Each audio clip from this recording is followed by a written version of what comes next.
Doctor साहब, वज़ीर-ए-आज़म शहबाज शरीफ साहब की जानिब से कहा गया कि सितंबर में महंगाई की शरह में मज़ीद कमी की पेशगोई जो है खुश आइंद है। बिल्कुल खुश आइंद है जी। पीटर बर्गन जो है, अच्छा पहला तो स्कूप है पीटर बर्गन। अच्छा स्कूप मैं उसको इसलिए कह रहा हूँ कि एक तो पीटर बर्गन है, ये एक मतलब है कि द होली वॉर इनकॉर्पोरेटेड से लेके उसामा बिन लादेन 97 का इंटरव्यू, फिर उसके बाद यानी इस पूरे रीजन को वो बखूबी जानते हैं। और ये कि उसामा बिन लादेन के ऊपर फिर मैन हंट किताब इनकी आई, वो एक बड़े ज़बरदस्त ऑथर भी हैं, टीचर भी हैं और जर्नलिस्ट भी हैं। और the Osama bin Laden I know, ठीक है। फिर ये मशहूर किताबें, जहाँ पर भी दुकानों पे जाएं तो ये किताबें आपको ज़रूर नज़र आएंगी। पर ये इनकी जो किताबें द लॉन्गेस्ट वॉर और ये सारी।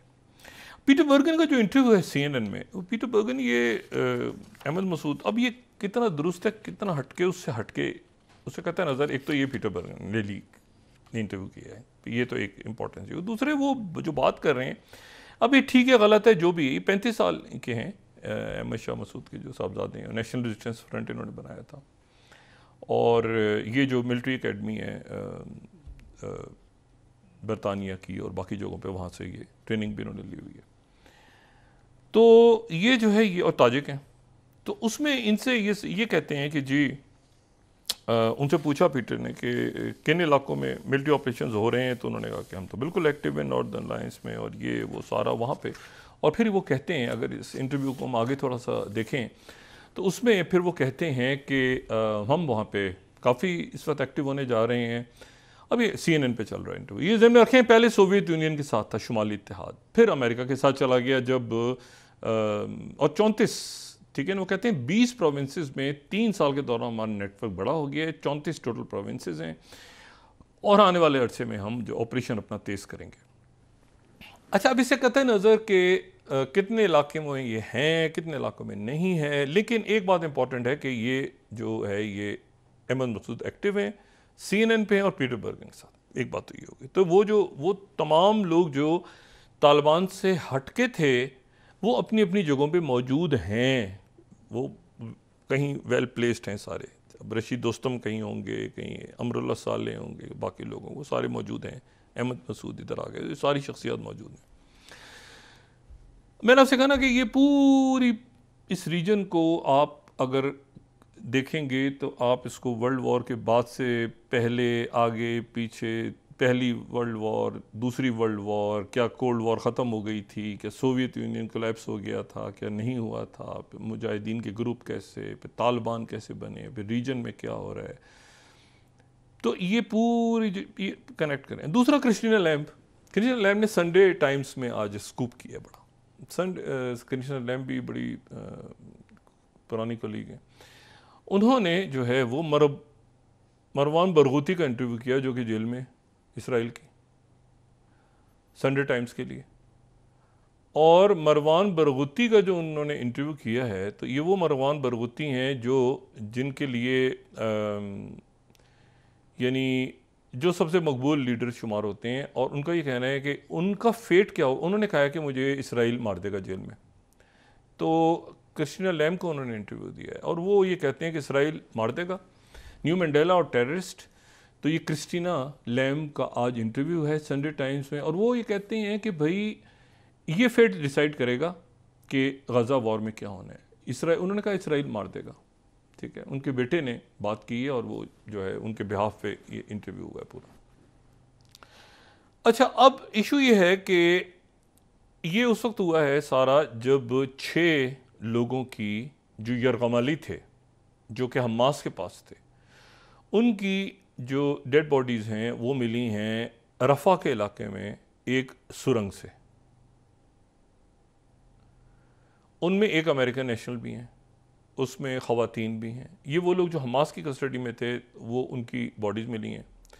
हमास के लोगों ने कहा है कि ये जो बॉम्बिंग्स हो रही हैं और हमारे लोग मर रहे हैं और ये वो सारे, तो उसमें, लेकिन वो बॉडीज़ जो है वो इसराइल की जो डिफेंस फोर्सेस हैं वो लेकर आ गई हैं।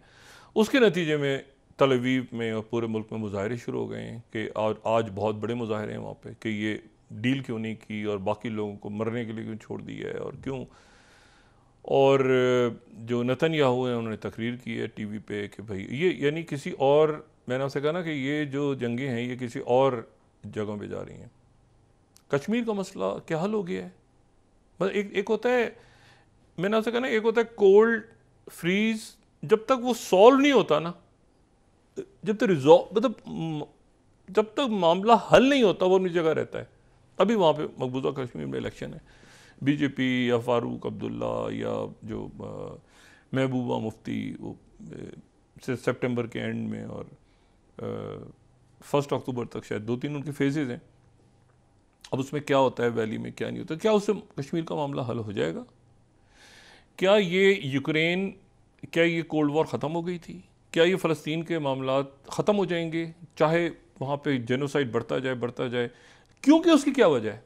एक तो ये वजह है कि ये गम गुस्सा जो हो रहा है, लेकिन इसी देखें, ये जो डायलॉग हुआ था ना, जो डायलॉग इजिप्ट में हो रहा है, इस डायलॉग में जो लोग थे वो कौन कौन से लोग, कौन कौन सी शख्सियात थी? इसराइल, मोसाद के सरबरा, शिनबेत के सरबरा, कतर, और उसके बाद जो है वो इजिप्ट, और उसमें जो अमेरिका, ऐसे ही है। लेकिन पिछले चंद रोज से इसराइल के जो मिलिट्री सेक्रेटरी हैं, ये बड़ी इंपॉर्टेंट पोस्ट है, नेतन्याहू के मिलिट्री सेक्रेटरी। नेतन्याहू के जो मिलिट्री सेक्रेटरी हैं वो ब्रिगेडियर जनरल रोमन गॉफमैन, ये इसराइल में नहीं है। अब देखें ना, ये कहाँ है? सवाल ये है कि ये जो हैं, क्या ये आज शायद पहुंच गए दोपहर को वापस, मगर चंद दिनों से इसराइल में नहीं थे। तो सवाल ये है कि क्या ये अमेरिका में है, क्या ये कतर में है, क्या ये इजिप्ट में है? यही मुल्क है ना जहाँ डायलॉग हो रहा है, या यूरोप के किसी मुल्क में है, या कोई और पड़ोस का मुल्क है जो मामला तय कर रहे हैं, इजिप्ट, जॉर्डन, अरब, जहाँ पर भी नहीं। इनको मॉस्को ने समन किया हुआ था, मॉस्को ने, ये मॉस्को में थे, और ये प्रेसिडेंट पुतिन की टीम को या उनको खुद ब्रीफ कर रहे थे कि गजा टॉक्स में कहां पे मसला है। ये बात मैंने पहले कही थी कि इसमें चाइना और रशिया मिडिल ईस्ट के अंदर मौजूद हैं,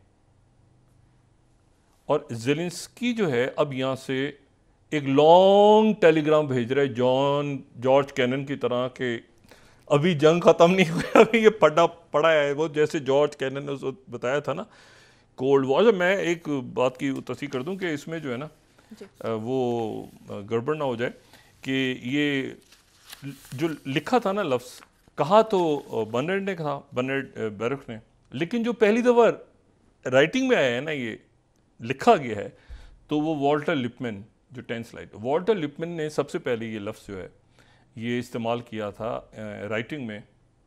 और वॉल्टर लिपमैन जो है एक ज़बरदस्त सहाफ़ी थे, वो तो बिलियनर था ना। ये जो बर्नार्ड बैरुख, ये तो बिलियनर था ना, ये तो उनके बहुत ही, ये तो मैंने कहा ना हर सदर का जो है वो ट्रूमन तक ये एडवाइज़र और मुशीर और सारा इसने, लेकिन लफ्ज़ चर्चिल ने कॉइन किया था, आयरन कर्टन, इसने कोल्ड वॉर कहा था, लिखा उसने था। जॉर्ज कैनन ने लॉन्ग टेलीग्राम लिख के बताया था कि ये दोस्त नहीं है, आगे फटा पड़ने वाला, वो फटा पड़ गया थोड़े दिनों में, बर्लिन ब्लॉकेड हो गया, दीवार बन गई, ये सारा हुआ वो है। अच्छा 2005 अमेरिका सुकून से है, अभी 9/11 को 2-3 साल हुए हैं, इराक पे हमले हो रहे हैं, ये हो रहा है, सारा हो रहा है। वो कह रहा है पुतिन क्या करेगा, ख़त्म होते पुतिन एक इंटरव्यू दे रहे हैं, और वो इंटरव्यू पुतिन जो है वो दे रहे हैं NBC को 2005 में,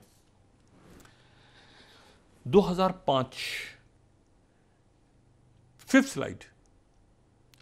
और अमेरिकन्स कह रहे हैं कि ये कहाँ से, क्या ठीक है ना, कोई मसला ही नहीं है, तुम्हारा दोस्त हैं, चाइना भी ख़त्म हो गया, रशिया भी ख़त्म, और पुतिन ये नहीं। ये तो डेविड फ्रॉस्ट का इंटरव्यू था। दूसरा जो है हम दिखा देते हैं, 5th स्लाइड अगर हमारे पास तैयार हो, NBC, तो उसमें जो है वो इंटरव्यू देते हुए वो कहते हैं सोवियत कोलैप्स,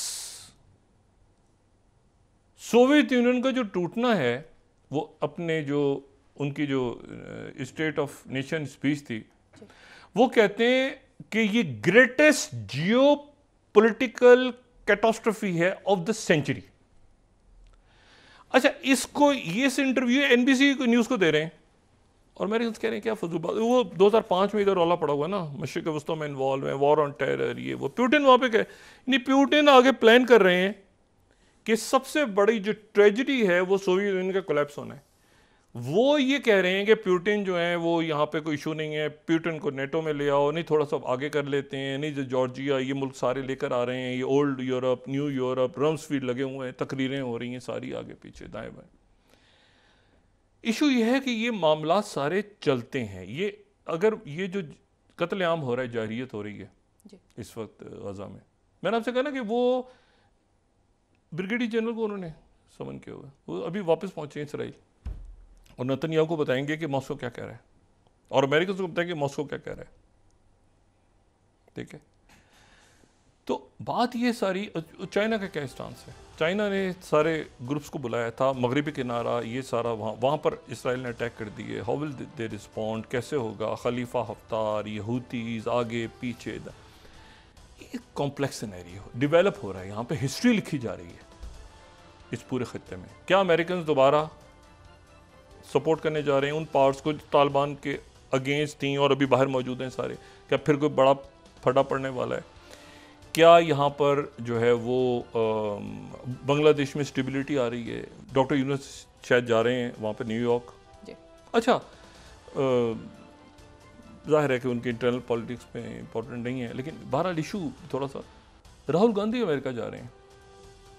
राहुल गांधी भी अमेरिका जा रहे हैं, इंडियन प्राइम मिनिस्टर मोदी से पहले वो अमेरिका का शायद दौरा करेंगे। ये बड़े इंटरेस्टिंग इवेंट्स हो रहे हैं इसलिए क्योंकि वहाँ पर जो इलेक्शन हो रहा है मकबूजा कश्मीर में, वो उसमें महबूबा मुफ्ती जो है वो अलग हो गई हैं, एक पार्टी उनकी अलग है, बीजेपी के टिकट्स का फड्डा पड़ा हुआ है वो। लेकिन इशू ये है कि क्या स्टेबिलिटी, इलेक्शन हमारे यहाँ हुआ है कि स्टेबिलिटी आएगी, क्या स्टेबिलिटी आती है नहीं आती, ये सवाल है। क्या कश्मीर में, मकबूजा कश्मीर में स्टेबिलिटी आती है? क्या बांग्लादेश स्टेबलाइज होता है? क्या इंडिया उस शोरिश पे काबू पाता है जो उनकी 7 सिस्टर स्टेट्स? क्या हम जो उधर और म्यांमार और सारे वहाँ पे, क्या हम इस सिचुएशन को कंट्रोल करते हैं? हमारी बलूचिस्तान पॉलिसी क्या होगी? अफगान पॉलिसी लॉन्ग टर्म क्या होगी? कश्मीर पॉलिसी, ये policy strategy, long term strategy बनाने के दिन है। जब रियासतें लॉन्ग टर्म स्ट्रेटेजी बनाती हैं उसी पर फिर वो चलना होता है बड़े अरसे तक। ब्लॉक्स बन रहे हैं, चाइना, रशिया, ब्रिक्स, आगे पीछे, SCO, ये वो।